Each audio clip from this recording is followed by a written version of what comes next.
Mga dudes, kanduling tabang.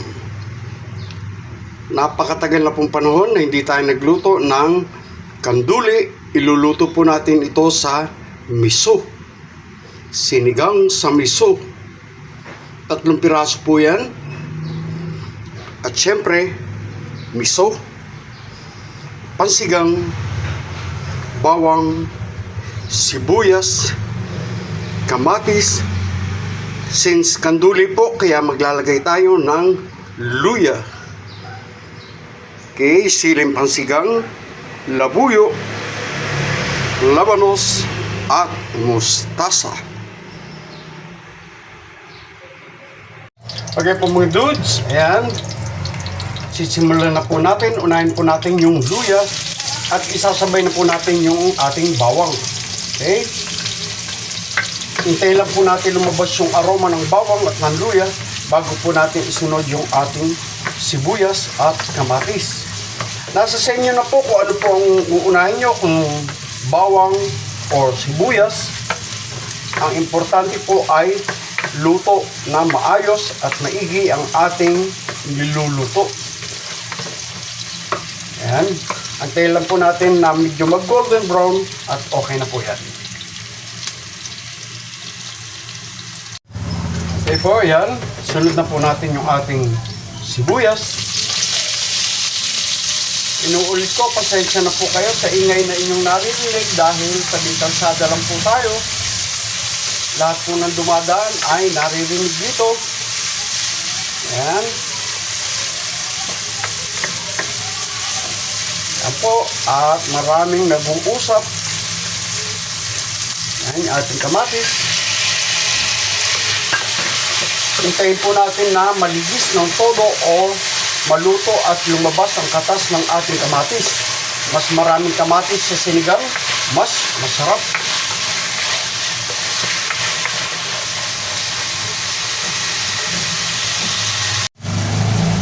Ayan po mga dudes, lagay na po natin yung ating miso.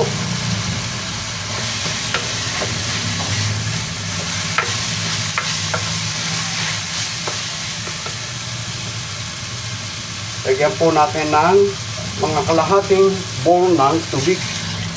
Ayan.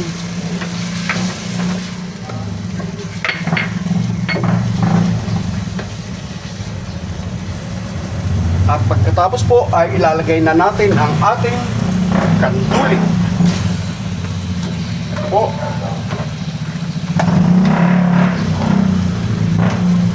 Pantanghalian at pangbaon ko bukas sa Tiangge. Yan, itayin po natin yan na makuluan. Maluto. Kalahating bowl, bali isang bowl po ng tubig.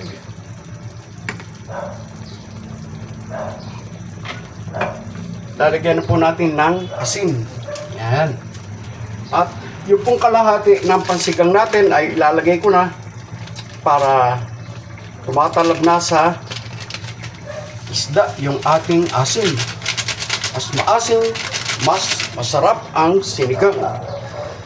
Lagay na rin po natin yung ating isang sili bago po natin ilagay mamaya yung labuyo.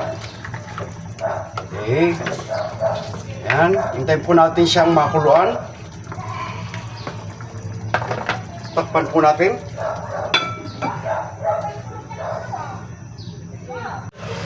Okay po mga dudes, tingnan po natin. Ayan po at kumukulo na. Habang niluluto po natin ay ilagay na po natin yung ating labanos. Medyo matigas po yan kaya kinakailangan makuluan. Yan ang ating sinigang sa miso, kanduling tabang. Yan. Sabi po nila, malansa po daw yung kanduli, pero nasa tamang pagluluto po yan. Kaya ganyan po yung style ng ating pagluluto.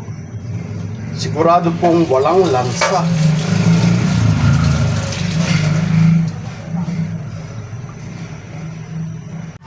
Kaya po mga dudes, po at kumplituhin na po natin yung ating sabaw. Ayan. Depende po sa dami ng gusto niyo sabaw. Ayan.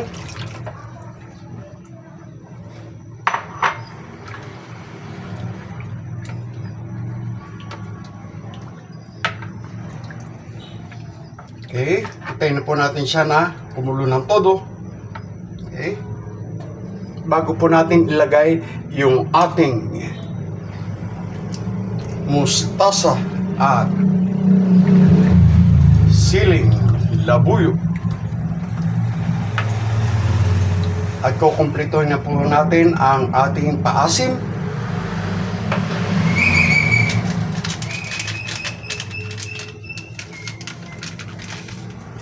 Okay. Wala po tayong nabili sampalok na sariwa, kaya yan po ang ating gagamitin ngayon. Sinigang mix.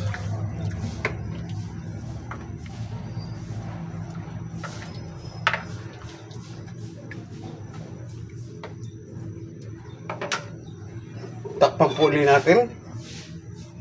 Hintayin natin kumulo.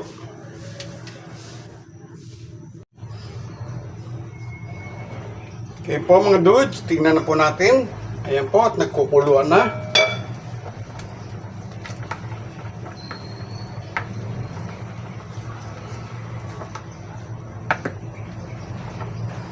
Ilalagay na po natin yung ating sili at yung ating mustasa.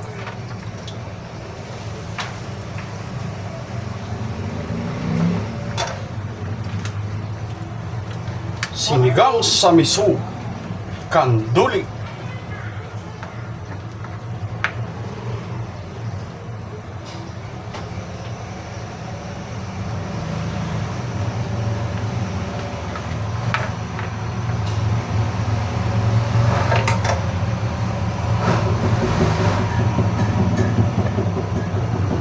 At yan po mga dudes, luto na ang ating sinigang sa miso, kanduling tabang.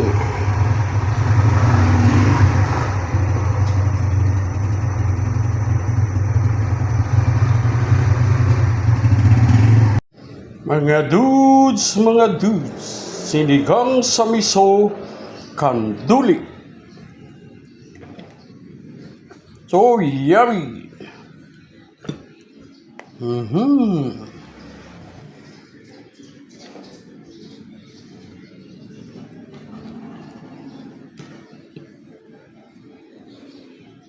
Yum, yum, yum.